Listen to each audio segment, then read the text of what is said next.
The community boss tournament is well underway now that the qualifiers have concluded, and as I said, I will cover each stage to let you know which players moved on and who got eliminated, and we will compare their strategies and witness some incredible gameplay. In this first round, being the qualifiers, anyone could participate and the top 64 players will gain entry into the tournament. The qualifier challenge was least cash, normal Dreadbloon on the map Spice Islands with a lot of towers banned.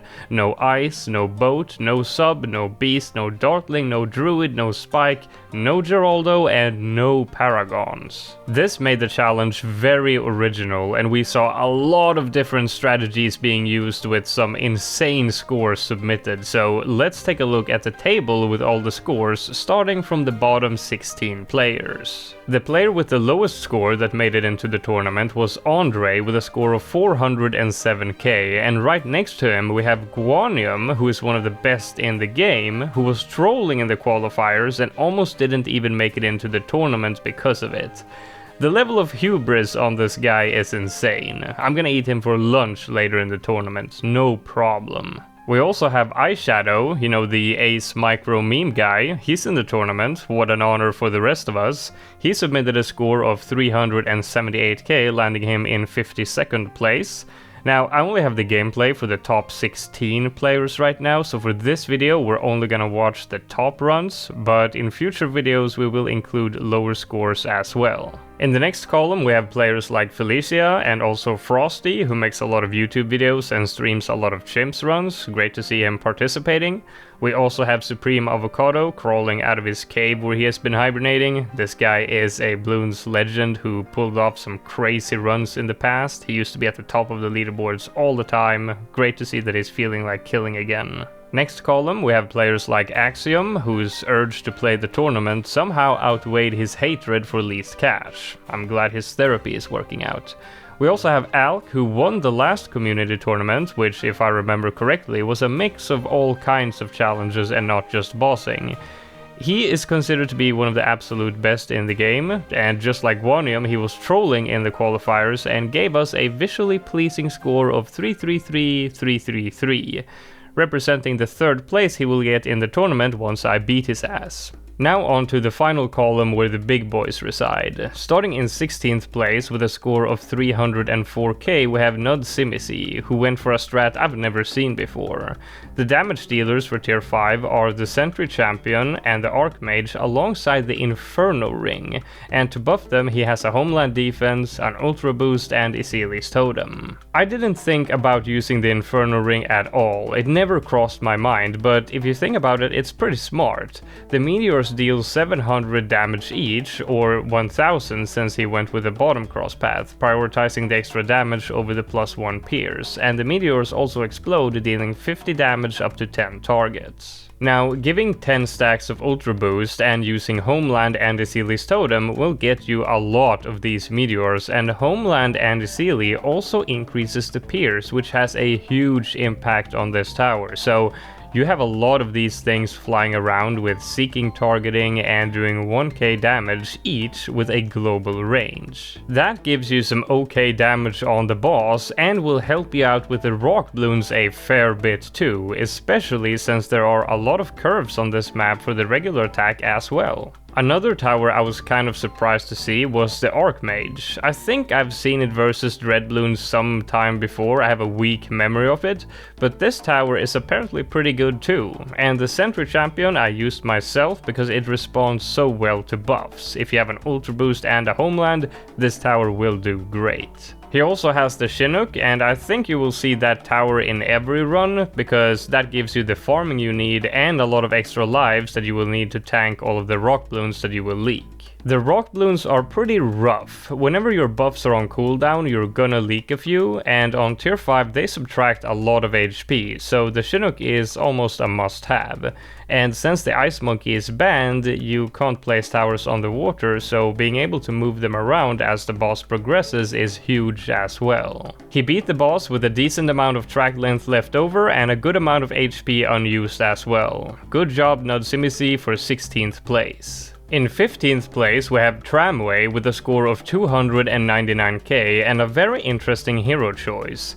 He chose to bring Churchill as one of his damage dealers, since heroes can do damage during any immunity phase. His other damage dealers are the Sentry Champion and a small army of Dart Monkeys with a Plasma Monkey fan club and 2 Super Monkey fan clubs. For buffs, he's got the Ultra Boost, the Perma Brew, and a primary mentoring village, and he also has 2 glue strikes that are within the range of the village as well to reduce their cooldowns. Lastly, he has a rubber to gold alk. Now, at first I thought this might be a beast boss player just trolling, which it might be, but then I realized that if he's going with an Ultra Boost as one of his buffs, he needs to get that tower very early in order to get a good amount of stacks before tier 5, because he has a lot of towers and he's Ultra Boosting all of the Dart Monkeys, not just his hero and Sentry Champion. And since Dreadbloon causes a lot more lead bloons to spawn, it's a pretty smart and cheap way to get the extra cash you need. Is it brilliant? Is it a troll? I'm not good enough to tell. He didn't leak any of his lives up until the support immunity, where the Sentry Champion can't help out anymore with the rock bloons. Here he leaked a lot and finished the boss with 173 lives and not a lot of track length left if you consider that none of his damage towers have global range. Very cool strat and good job to Tramway for 15th place. In 14th place we have Sonaki undercutting the previous guy with just about 500 bucks. Sonaki used pretty much the exact same strat as Nudsimisi in 16th place, except Sonaki chose to cut the homeland and replace it with 2 cross-discounted call to arms and add a glue strike. So while he undercut 15th place by only about 500 bucks, he undercut Nudsimisi using the same strat by about 5.5k. Now, since we've already seen this strat, I won't spend a lot of time on it at all, because this video is gonna end up being quite a lot longer than I expected, because we're looking at 16 players. But anyway, he managed to do a good job and kill the boss with a good amount of HP left, and he killed it very early as well. Nice job to Sonaki for 14th place. Next we have We Are Toast, coming in at 290k, reducing the cash spent by 8k from the last submission. He went with Isili as his hero, and he only has 2 damage dealers, which are the Sentry Champion and an Army of Darts. The Army of Darts has a Plasma Monkey fan club and 2 Super Monkey fan clubs, and he also has a Homeland Defense to buff them. He also brought the Bomb Blitz, that has a passive ability that wipes the screen of bloons whenever you leak something. This ability does enough damage to kill any rock bloons and has a cooldown of 60 seconds that is affected by cooldown reductions, so that tower is placed in the range of the primary mentoring village alongside his Dart Monkeys and his Glue Strike. He also brought another debuff, the Cripple Moab, and a tier 4 sniper to stall the rounds so his defense won't get overrun. Now, this run doesn't actually have a Chinook. I wasn't sure if we were gonna see that at all, so some bonus points here for creating a run without it. And the last tower he had was a lead to gold at the start of the track. Again, is it trolling? I have no idea, but I don't think so, because this guy didn't have a heli to gain any cash, so maybe he actually needed it. And since he didn't have the heli, he also didn't have any extra lives, but his defense is strong enough that he can defend the rock bloons most of the time, and whenever he can't, he has the Bomb Blitz. Still though, he only had 25 HP at the end, so a nice close call. He managed to kill the boss even earlier than the last guy, and he even had time for one more Plasma Monkey fan club ability.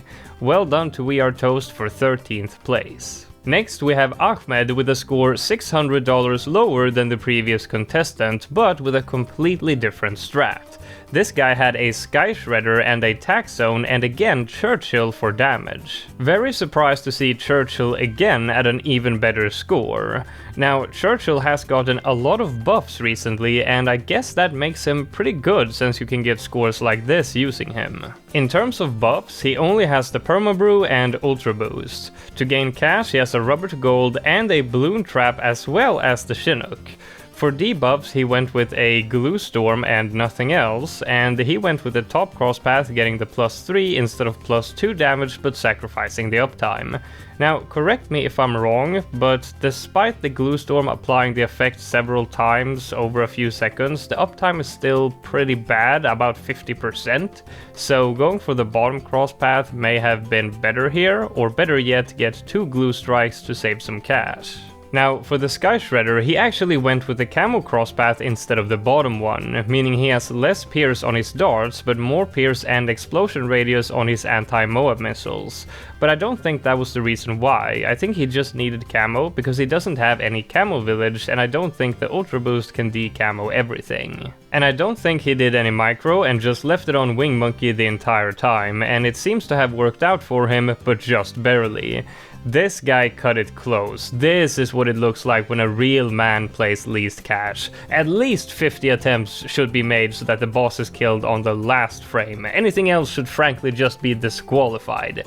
Well done, Ahmed, on the 12th place finish. Moving up, we have a guy that's been making bloons videos for quite a while now, but he's been slacking lately though, right? We've only been getting what, one video a day for the past 5 years or so? In 11th place we have Isab with a score of 287k. For his hero he went with Brickell, and oh lord was I mad at myself for forgetting about this hero.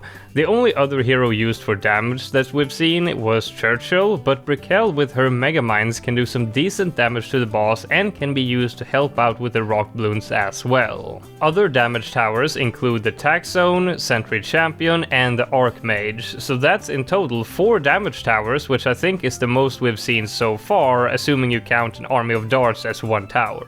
4 different kinds of damage if you like. To buff them, he has the Ultra Boost and the Homeland Defense, a Glue Strike as a debuff, which he crosspathed for the extra uptime, which I'm pretty sure is the correct play, because in some of my runs where I tried using just one Glue Strike, going for the uptime went a lot better.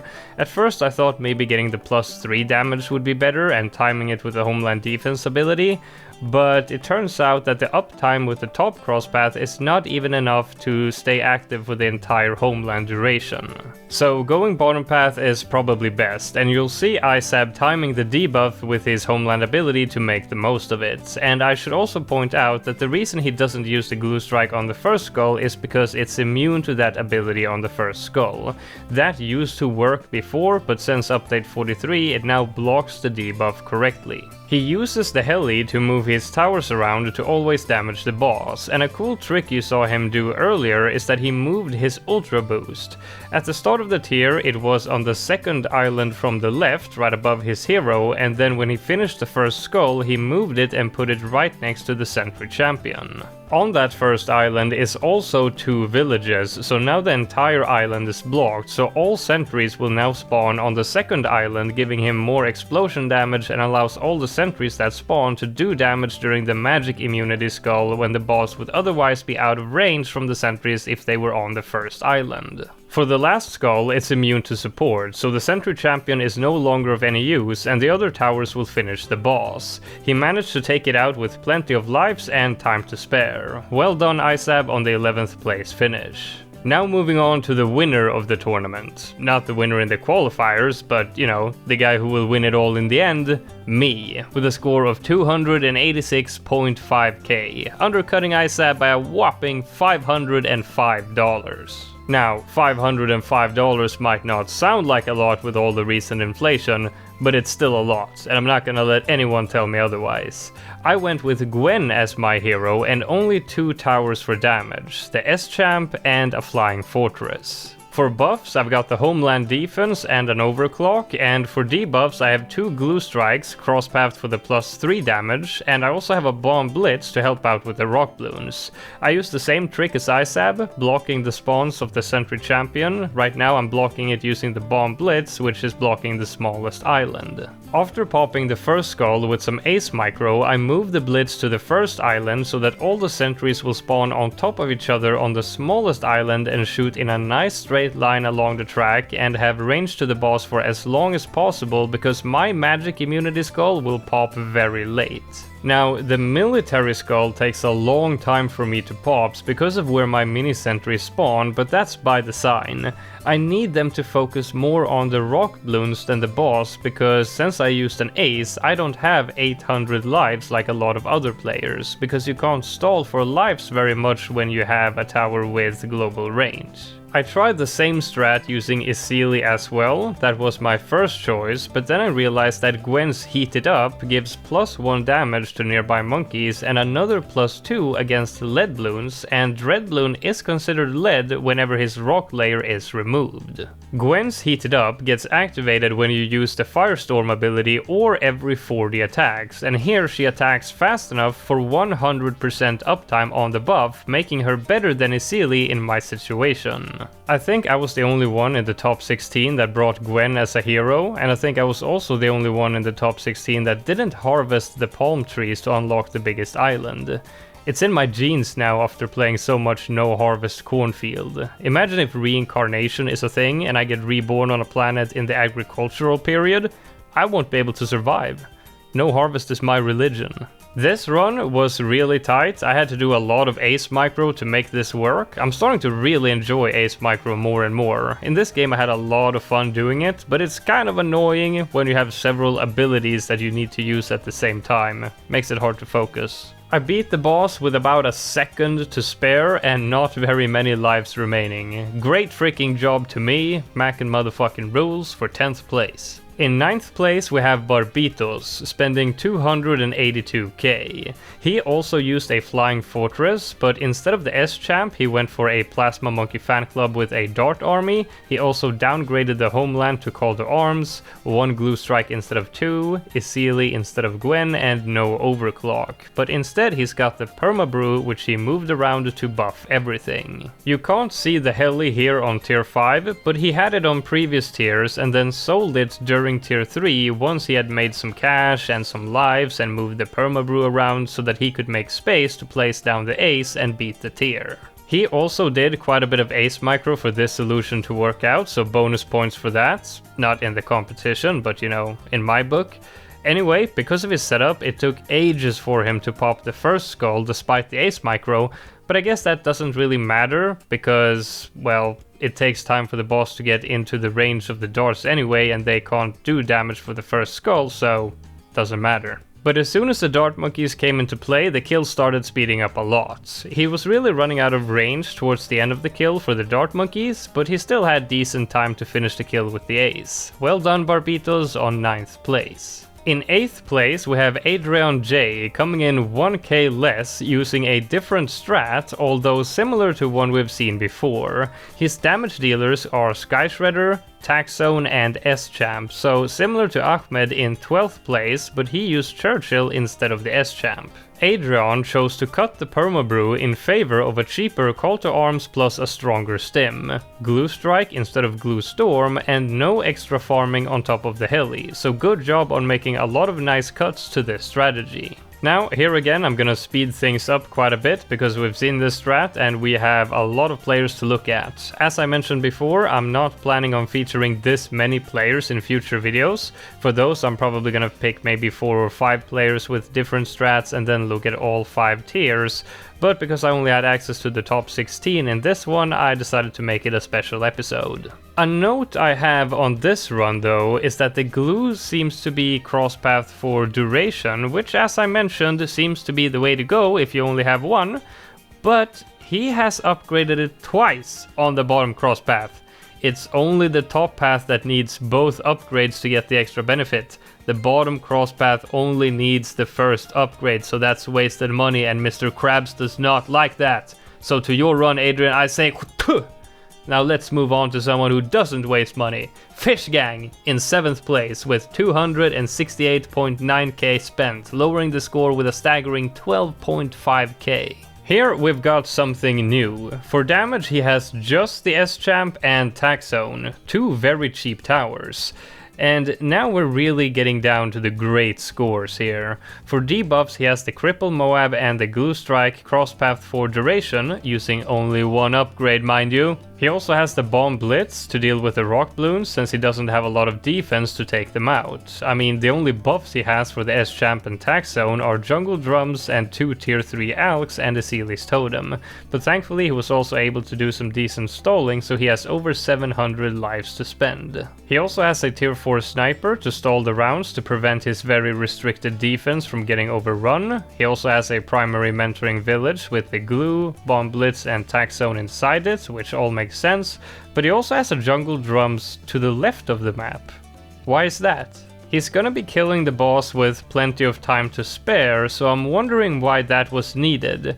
This guy doesn't waste money, so I'm pretty sure there is a reason. I'm thinking, since he only had 2 towers for damage, the S-Champ and Tax Zone, and the last skull is immune to the S-Champ, maybe he needed the S-Champ to take out the first few skulls fast enough for the Tax Zone to take out the boss on the top island for some reason. My thought was skip the second village and do one more move with the Tax Zone to the island below the top one to take out the remaining HP that you would have left in that situation.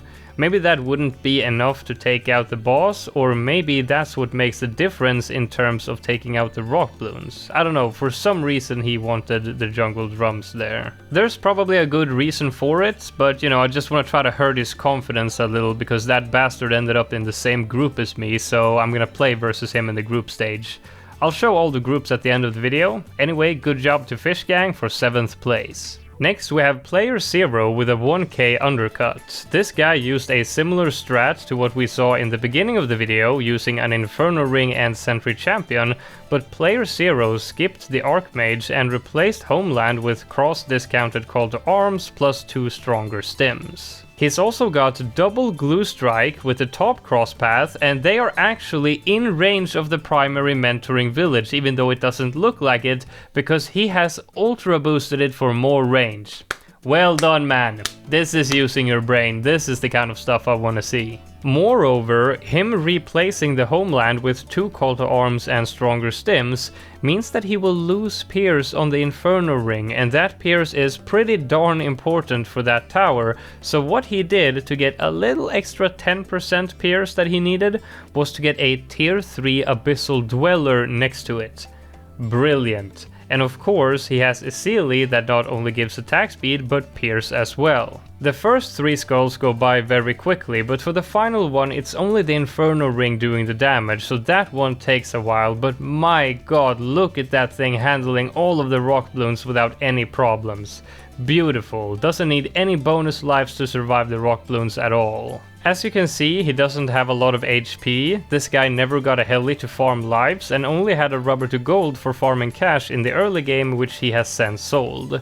And look at the boss dying right before the exit, just as it should in a least cash game. A+ to player 0, a well-deserved 6th place. Now we got Darth Plague, lowering the score by another respectable 6k. This guy, I know who it is. He uploads some really nice boss runs to YouTube, but lately he's been playing something called Kingdom Rush, whatever the hell that is.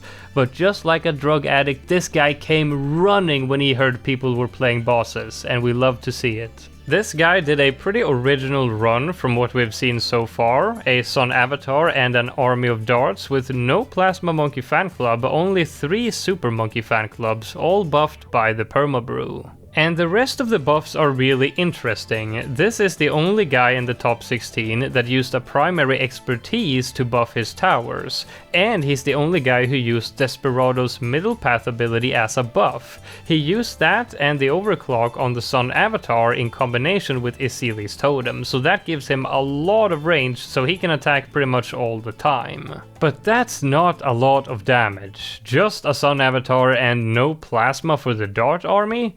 That's playing least cash the way it's supposed to be played. So to make this work, he increased the damage by using the Cripple Moab, double glue strike crosspath for more damage, and of course the Permabrew. For the glues, he's only got 1 out of the 2 in range of the primary expertise, which is just enough for 100% uptime when combined and timed well, so that way he can have one of them outside its range and fit another dart or something where it can do damage later on. Very smart play, calculated down to the last detail. Nicely done by Darth Plague on the 5th place finish. Now moving on to number 4, Sarut with a score of 254k, lowering the score by nearly 7k. This guy I know as well. He has a lot of first place medals, amazing boss player. He used to stream a lot on Twitch. I don't know why he stopped. I used to try and copy his strats, but I wasn't even good enough to do that. I once told him that I'd give him $1 million if he could beat a challenge I thought was impossible.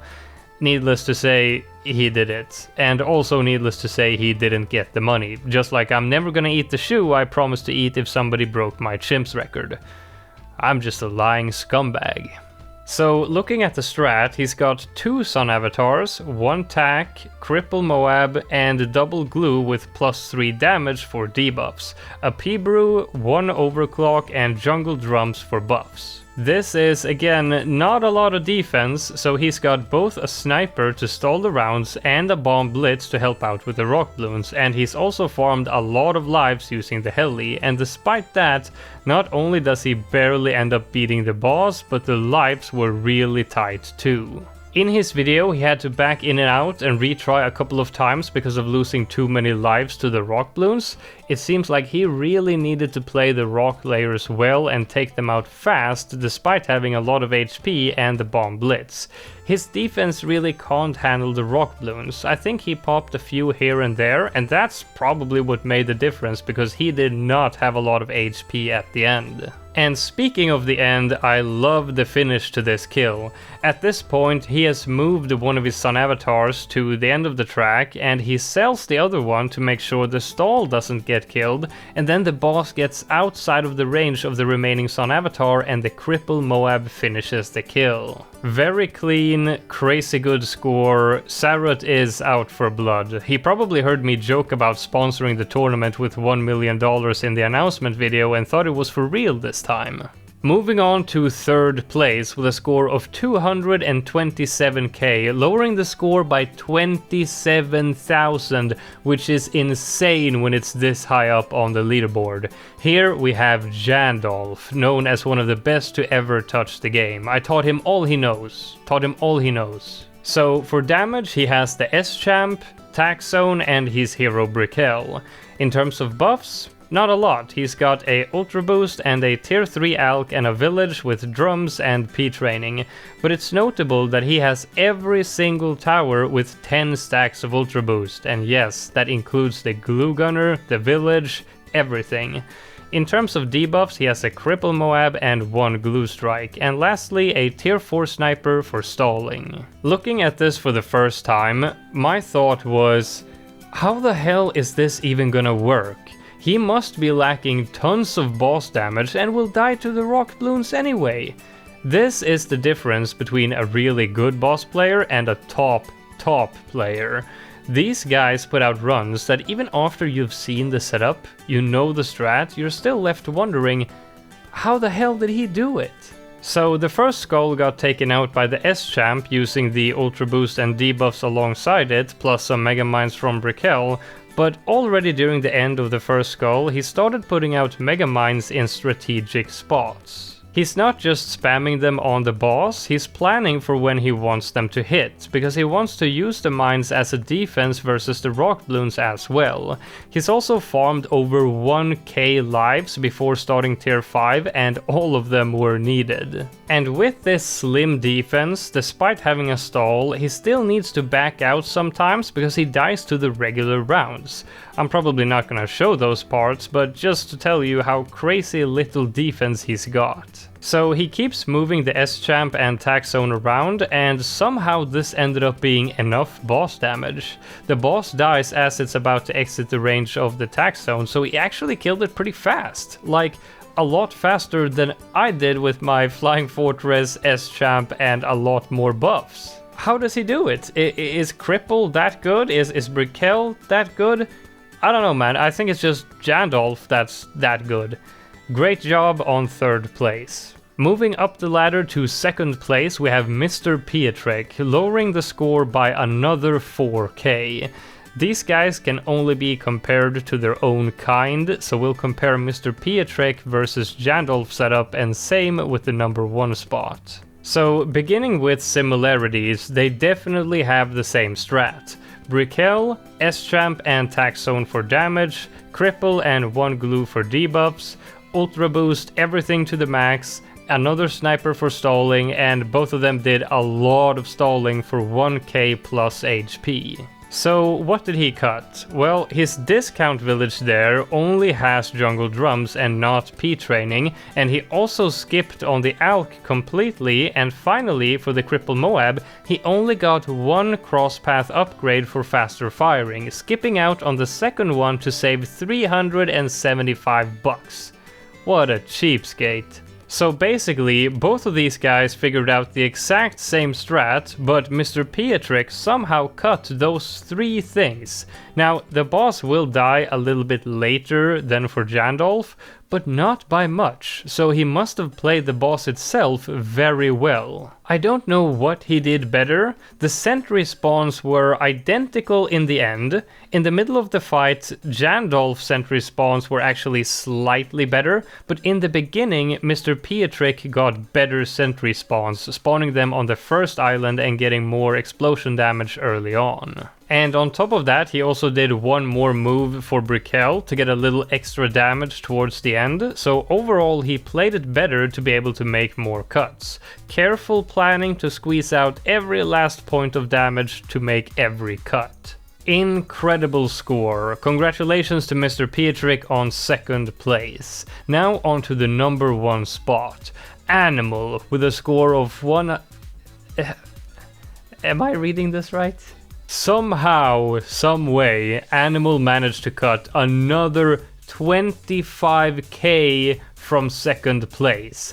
Looking at this setup, he has a different one compared to the previous 2 players. He still has Brickell and the Heli and a lot of HP saved up. He's got the Glue Strike, the Tax Zone, a Sniper for stalling and a Village, but then it changes. He skipped on the Sentry Champion and the Cripple Moab and instead went for the Bloon Solver Final Harmonic combo and a whole bunch of tags and a permabrew for them. Now, with the Glue Harmonic combo, you will see him doing a lot of micro to make the harmonic detonate the damage over time from the glue as often as possible.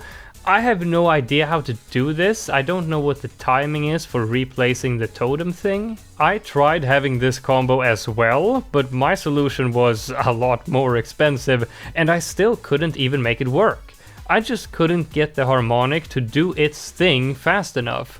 But Animal apparently knows exactly how and manages to make this combo do massive damage. I don't know if this effect has some kind of a pierce cap, so you need to be stalling the round so you don't have a lot of bloons in the way of the harmonic doing its thing on the boss, or if it's just a matter of microing it correctly. Just like the 2 contestants behind him, he places the Megamines from Brickell very strategically and plans ahead when he wants them to explode, and he moves the harmonic, glue, tax zone and hero around for maximum damage. You see a lot of tier 3 tags up top, and to me that's a sign of this run really squeezing out every dollar.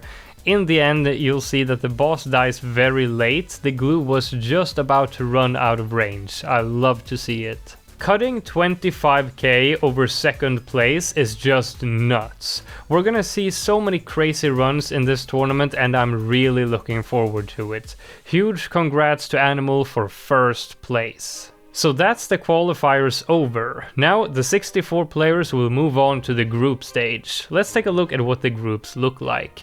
You have 4 of them, and from every group, 4 out of 16 players will eventually move on to the playoffs after playing 5 rounds and possibly a tiebreaker. I'm in Group B with Mr. Pietrek, Fishgang and Guanium, so that's gonna be rough for them.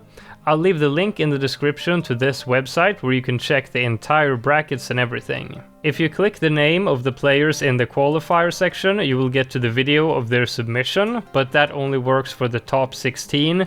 In the future, I hope it will work for every player. Oliniku is the person responsible for the website, so that's the guy we gotta kick the crap out of if it doesn't happen. Anyway, amazing job to all of the contestants who qualified into the tournament, and huge thanks to all of the organizers who are putting all of this together. Great first challenge, it's gonna be a lot of fun playing this tournament. Leave a like if you enjoyed the video, and stay tuned for the first round of the group stage. See you in the next one.